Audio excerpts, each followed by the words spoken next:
За тэгэхээр гэр бүлийн гадуур харилцаа зөвхөн ганцхан одоо эрэгтэй хүмүүстээр тохиолдохгүй. Эмэгтэй хүмүүс бас гэр бүлийн гадуур харилцаа үүсгэж гэр бүл хань нэршлээ зовоогоод тийм ээ гэр орондоо ирэхгүй байх. За нөгөө тал дээр сэтгэл зүйн дарамт үзүүлээд байх асуудлууд дээр бас 60 настай оролцогч ах маань одоо хүрэлцэн ирж манай контентэд одоо оролцохоор ирсэн байгаа. Тэгэхээр ах та болохоор манай энэ контентэнд ямар асуудлаараас оролцох гэж ирсэн бэ? Тэр тухайга та сайхан ярилцаад бидэнд бас хэлээд явуул бас зүгээр. Би энэ манай ихнэр ингээд гадуур татваргүйгээд одоо ингээд гэрээсээ яваад тгсэн болох дээр би яваад хэцүү байгаа байхгүй юу. Та ихнэртэйгээ хэдэн жил амьдарч байгаа вэ? 25 жил амьдарч байна мэт хоёр. За 2000 оноос хойш суусан. За. Тий. Тэгээд энэ үнтэй сууснаас хойш одоо 2 хүүхэдтэй болсон. Энэ хүн чинь өөрөө нэг дагуур хүүхэдтэй юм байхгүй юу? Тэгээ тэр нөхрөөсөө салцсан байсан надтай суухад. Би бол ихнэртэй хүүхэдтэй юм байсан.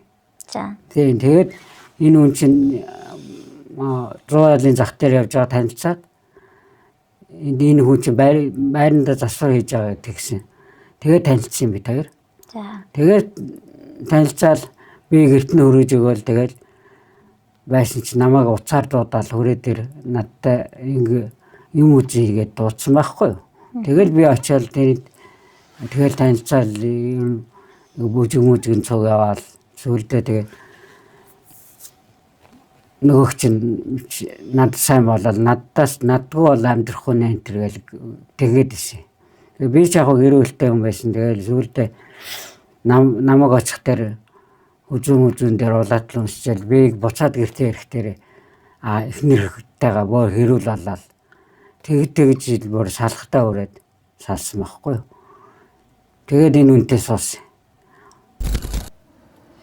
Нэгэсэндээ та өөрөө гэр бүлтэй байжээж энэ хүнтэй гэр бүлийн гадуур харилцаанд ороод тэгээд ер нь бол хамт амьдарч байна. Тийм тэгээд хамт амьдарч байна. Энэ хүн чинь тэгээд надтай суухгүй бол өхөн ухаал жонаад тэр очихлаар тэгдэг байсан. Тэгэл за одоо яах вэ амьдрал юм болцсон. Би ч одоо ихнэртэй салцъя гэж бодоагүй байсан чинь нэг очсон чинь энэ үн дээр чинь баг 23 сар явсан. Тэгэхээр нэг очсон чинь хамаг юм аваад гэрээс нүүцсэн байсан. Тэгээд миний хоёр чандамыг тавьчихсан байсан. Тэгээд за одоо ингэ салах юм байна да гэдэг. Тэгээд салсан байхгүй юу. Тэгэл энэ үнтэй чинь 25 жил амьдарч байгаа. За тэгэхээр одоо тэгээд эхнэр нь гэр бүлийн гадуур харилцаа үүсгээд одоо өөр хүүхдэд тоохгүй одоо таныг ч гэсэн анзаархаагаад гэр бүлийн гадуур харилцаанд орсон гэдэг зүйлээр та надад хандсан тийм ээ тэр талаараа яриарай.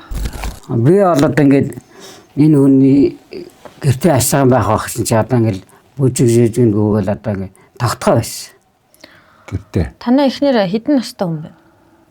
Одоо 53 таа. 53 настай тийм ээ. За тэгээд бүжигэнд явд юм байна тий. Бүжигэнд явдггүй байсан чи одоо нэгнээс хойш явдаг болсон. Тий. Тэгэл за яг явж гэдэг би ч одоо ажил дээр нь очтгоо энэ бүжиг мөрөөр нь очтгоо шүү дээ би. Тэгж хардаж мартаад байдгүй хүнд итгэх хэрэгтэй гээл тэгэл тоодгүй байсан чинь сүүл рүүгээ бүр даамжираад. Өөр хөвгтэй загнаал бидний чинь загнаал. За тэгээд одоо танд болон хандлагууд нь одоо юу гэж ямар хандлага гаргах вэ? Нөгөө тал дээр хүүхдүүдтэйгээс яаж харьцах вэ энэ хүн? Хүүхдүүдээ одоо ингээд загнаал хичээл хийж хэлэхгүй хүүхдүүдээ.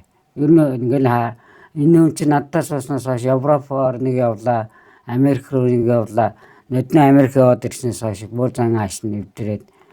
Тэгээ би групптэй 15 оноос хойш групптэй 80% өдрийн чадвар алдсан тийм юм ах зүрх муутай. Тэгэл намайг чинь одоо чи юу хийдэг юу чихгүй мөрөөрөө байж энэ тэгээ сүлд 10 сарын өмнөөс л 8 сард л ер нь чи өхөөл таармаа гэдэг унсан. Одоо яаж байгаа юм мэдхгүй. Тэгээд би чи аргаа бараад ингээд гандагаар харлаа нэг хүнээс асуусан чинь танаа хүн чинь цаанаас нь хүн юм хийлгээд байна шүү дээ. Өөр хөвгттэй муу айлах таныг гэрээсээ явуулах ном хийж байна. Бид хоёр чинь ингээд амьдарч явах хугацаанд өчнөө машин солилоо. Бас 2 байр авсан. Тэгээд би чинь бие муутай корона тусаад ингээд өвчин тусаад бие муутай байхдаа байр мээрээ за хөгшин нэг бие муутай юм шин юу л одовч дээ. Гэр бүл үр хөвгтэй ми байр мээрээ чиний нэр дээр болгочихё. Чи бүх юм өөрийнх нь нэр дээр болгочихоо. Миний нэрийг оруулаад явах байл гэсэн. Манай ээжээс үлдсэн нэг байраа би охиндоо өгсөн байхгүй юу?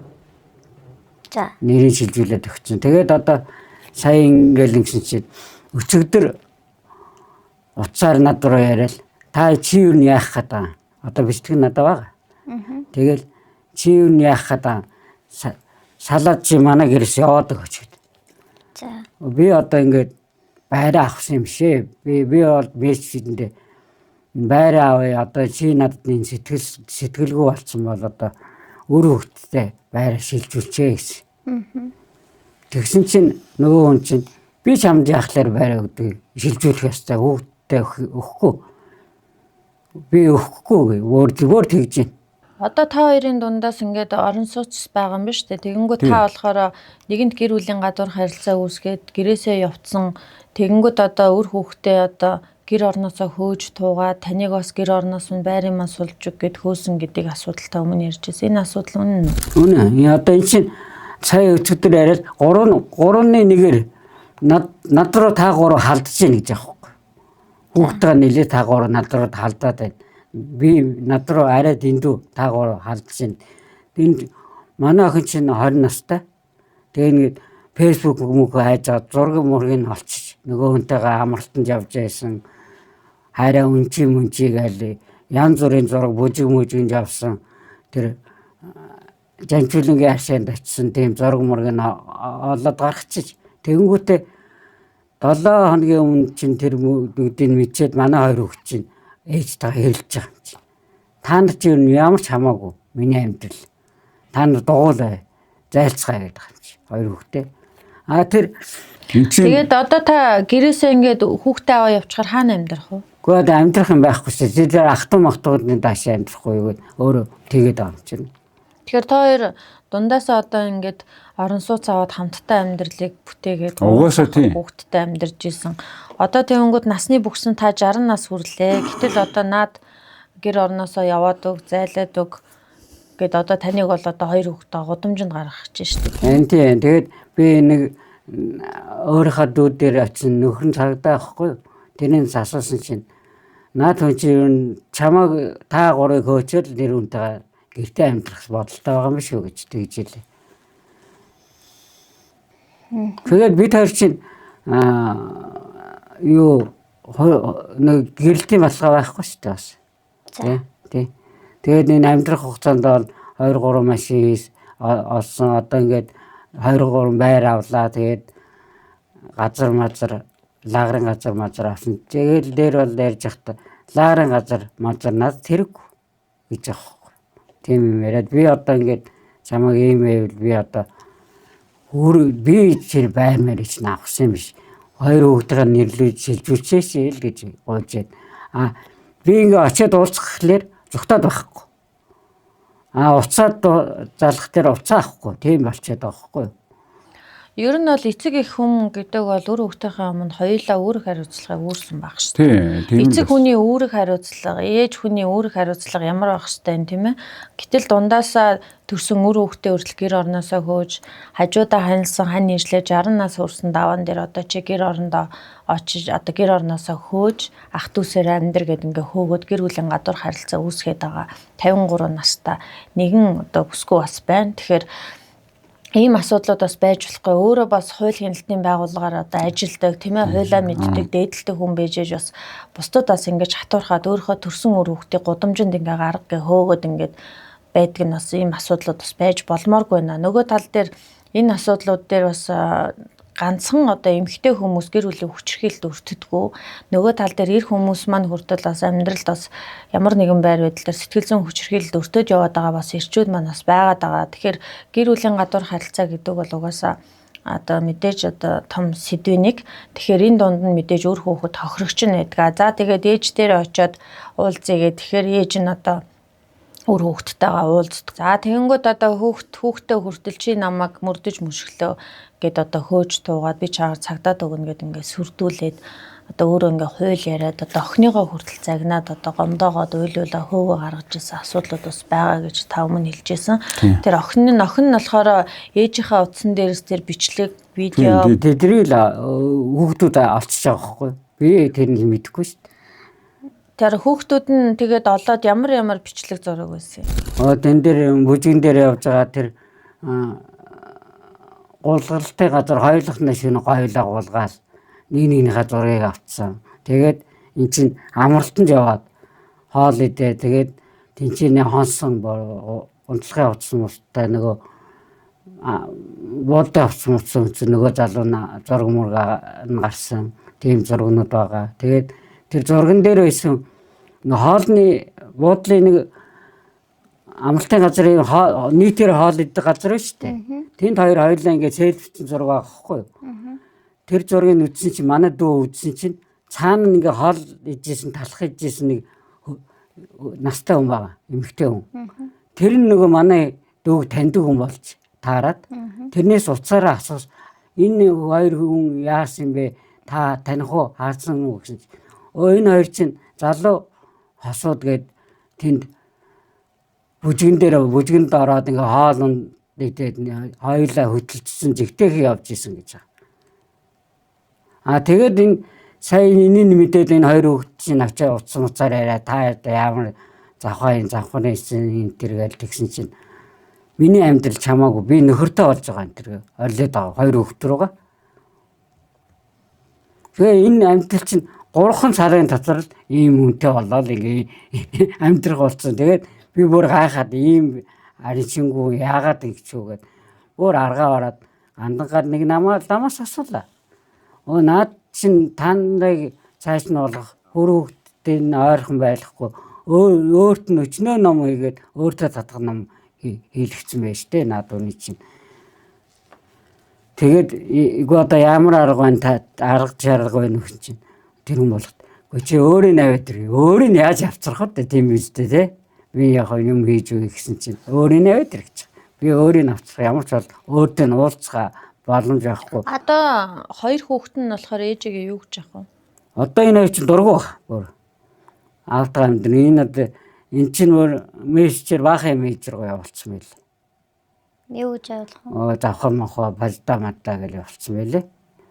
Би одоо битгий гэсэн одоо ээж тамгалчаад явах вэ гэсэн чинь өөрөө тэг явуулсан юм яах вэ би. Өөрөөндөө сууж байгаа л уцаар дээр нөгөө анх мэдхтэй бол энэ хоёр чинь ингэсэн. Бид хоёр ингээд ирэхгүй байгаад 20 хоног хүлээсэн. Уцаар ярихгүй. Тэгээд 20 хоноод бүр аргаа бараад за эн чинь ингэж явж байгаа хүрээд ирэх байлгүй дээ л гэж бодохгүй юу эн чинь. Тэгсэн чинь байхгүй байдгүй. Тэгээ ажил дээр байдгүй. Хоёр хүүхэдтэйгээ за тэр бүжгийн дарддаг юм байна гэсэн чинь гуруулаа ачигээд. Бүжиг 7 цагаас 8 9 цагт тардаг байхгүй юу? Бид хоёр 4 3 8 цаг арай болоогоо тавьсан чинь ороод би гадаан зогсоод чи та хоёр ороод ээжигээ харцгаа байна уу хараадах гэсэн чинь энэ хоёр хорсноо байхгүй нэг гараад ирэхгүй юу?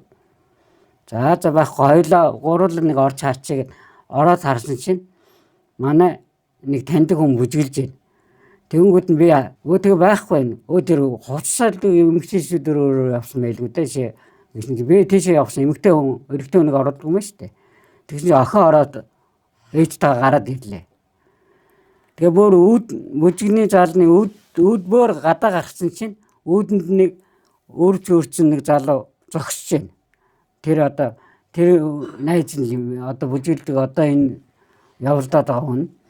Тэр тэгээд гараад ирж зогсож байсан чинь нөгөө хүн чинь нараа ингээ өөдөөс нь барих гээд манай авгааг барих гээд ингэсэн чинь чи юу вэ? Яахад байгаа ингээд өөрөө тэгснэ. Намайг чинь чи яах гэж ирж байгаа?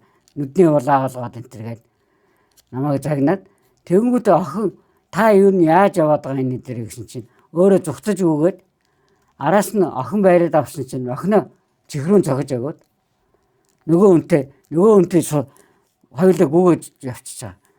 Араа урдаас нь нөгөө хөө өрсөн чинь хөөгд түлхэж айчаад нөгөө нь Тэгээ хоёул зам гардгүйгээ явцсан.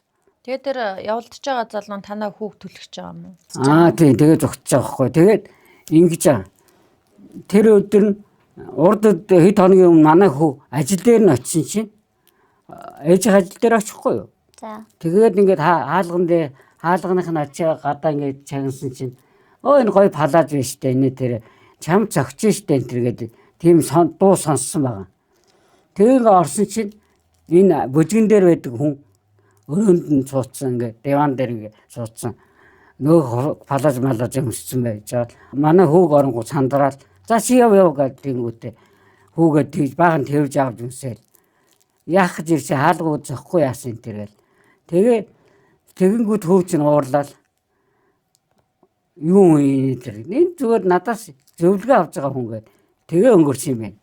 Тэгсэн чинь хамгийн гол нь бүжгэн дээр ирэхэд тэр хүнийг таньсан байгаа хгүй хөө. Тэгэнгүүт уурлал гүгээ явсан. Тэр хүн тэгээ ажил дээр нь ирээл идэг юм байна л да.